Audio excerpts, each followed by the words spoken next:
Et oui, il est temps d'accueillir l'une des romancières les plus lues de France. Son dernier roman s'appelle Fauve. Il nous plonge dans les coulisses du monde du cirque Zigane des années 80. La surprenante Mélissa d'Acosta est dans Télématin. Bonjour Mélissa, Bonjour. bienvenue. Merci. Et en plus, elle a bon goût. Votre entrée, bon goût pour ce choix musical, oui. parce que vous faites une entrée sur Je rêvais d'un autre monde du groupe Téléphone. Et alors, je le dis pour ceux qui nous écoutent et qui n'ont pas encore lu le livre, il faut arriver jusqu'à la dernière page pour comprendre pourquoi vous choisissez ce titre. Vous rêviez d'un autre monde, Mélissa d'Acosta? Je pense que quand on écrit, c'est pour réinventer le monde en permanence, oui.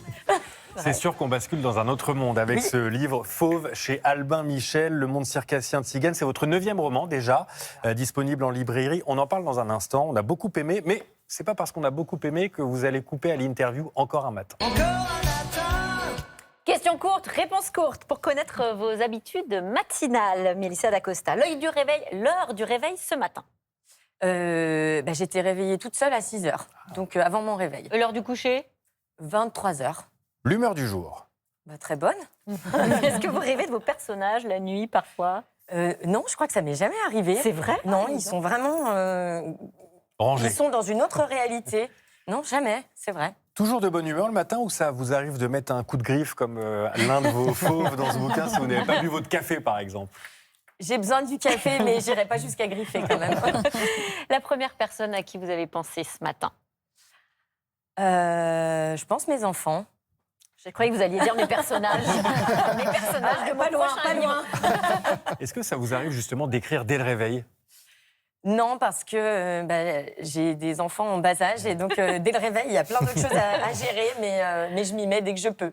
Est-ce que vous chantez sous la douche ou est-ce que vous écrivez vos prochains scripts de bouquins? Les deux. Les deux. C'est vrai? Ouais, j'adore chanter sous la douche, mais je pense aussi à mes personnages sous la douche. Avant le prochain Merci. livre, Mélissa d'Acosta à la plume de ce bouquin très réussi qui s'appelle donc Fauve. On l'attendait avec impatience, on n'a pas été déçus, on a beaucoup aimé. Pourquoi d'abord ce choix du cirque et de la communauté tzigane comme toile de fond pour ce roman? C'est, je crois, une lecture avec l'un de vos enfants qui vous a inspiré.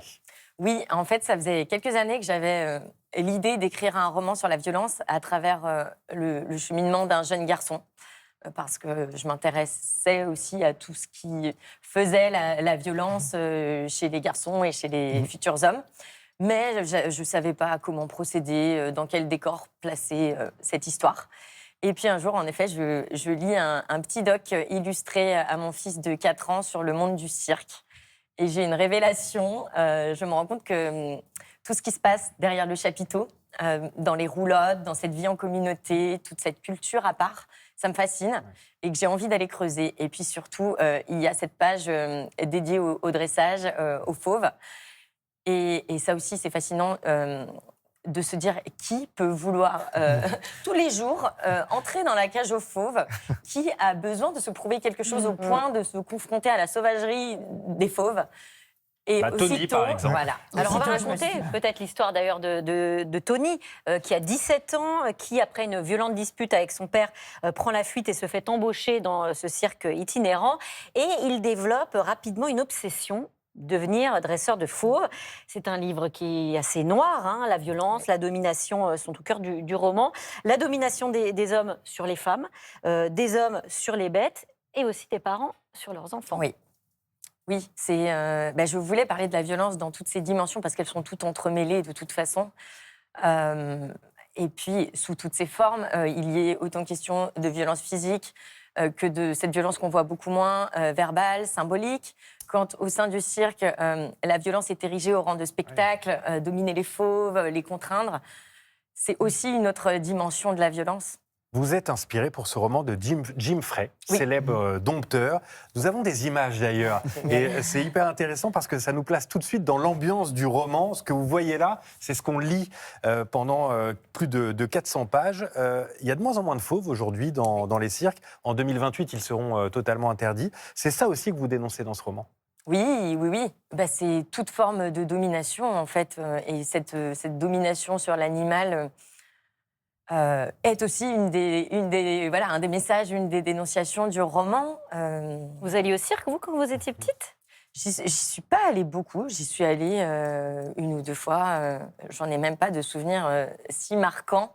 Et pourtant, vous y êtes retourné il n'y a pas Mais longtemps. j'y suis retournée et avec grand plaisir. Soirée de sortie notamment de, Oui. de votre livre. Vous avez organisé une grande soirée dans un cirque. Vous êtes essayé au lancer de couteau ou au dressage de fauve peut-être. Non, c'est un cirque justement sans animaux et qui a choisi d'être dans une toute autre dimension, plus poétique. Ça se fait de la danse, du chant, de la musique, l'équilibrisme. Mélissa, vous êtes l'une des écrivaines les plus lues de France, plus de 5 millions de lecteurs désormais. Je me souviens qu'en tout début de carrière, vous nous racontiez que ça vous arrivait de surprendre vos lecteurs à la plage, dans le métro, et que vous étiez encore étonné de cela. Ça vous arrive encore? Et comment vous réagissez aujourd'hui? Est-ce que vous êtes habitué au succès? En fait, mine de rien, je ne suis pas spécialement reconnue partout où je vais. Donc oui, ça m'arrive encore de surprendre des gens en train de me lire et de ne rien dire, de ne rien faire. Et ça fait quoi? Juste sourire et voilà. Ça fait Mais ça fait chaud au cœur. plaisir. Oui, ça fait chaud au cœur, évidemment. Un autre livre est-il déjà en écriture? Est-ce que, je ne sais pas, vous êtes déjà en train de... Ou peut-être même un livre qui est déjà terminé et qui est un autre encore? Parce que je crois que vous êtes très productive. Oui, alors en effet, le prochain roman est terminé. Pour ma part, hein. Ça ne veut pas dire qu'il n'y aura pas toute une phase de travail avec mon éditrice, de relecture, évidemment, mais on tient le premier jet. Ok. On n'en saura pas plus. Non, il est tôt là. Suspense alors. Tous vos romans sont adaptés ou en cours d'adaptation à l'écran? Pas tous, mais un certain nombre. Oui. Ok. Tout bleu du ciel a déjà été adapté. Tout ça, bleu du c'est ciel, sûr. tout à fait. Est-ce que vous n'avez pas peur, on parlera série dans un instant avec Benoît, de perdre le sens de vos romans quand ils sont adaptés à l'image? Oui, si, c'est un risque. Mais de toute façon, on le sait, quand on cède ses droits, on a beau avoir un argumentaire en face, on sait que même le scénariste ne va pas rester maître de ce qu'il compte faire de l'adaptation. Le producteur va forcément avoir son mot à dire et puis plein d'autres personnes. C'est un travail collectif. C'est incontrôlable. Vous êtes impliqué, Donc, on vient vous voir quand même, les scénaristes, les réalisateurs viennent vous voir? Alors, plus ou moins, sur la première adaptation, j'étais totalement novice, j'ai cédé les droits, c'était mon premier contrat, je les ai cédés dès que Tout bleu du ciel est sorti. Donc, je ne savais même pas que je pouvais être impliquée, j'ai même pas demandé à être plus impliquée que ça, j'ai fait confiance. Maintenant, sur les prochains, parce que j'ai découvert aussi ce travail-là qui me fascine, je vais demander à être impliquée, oui.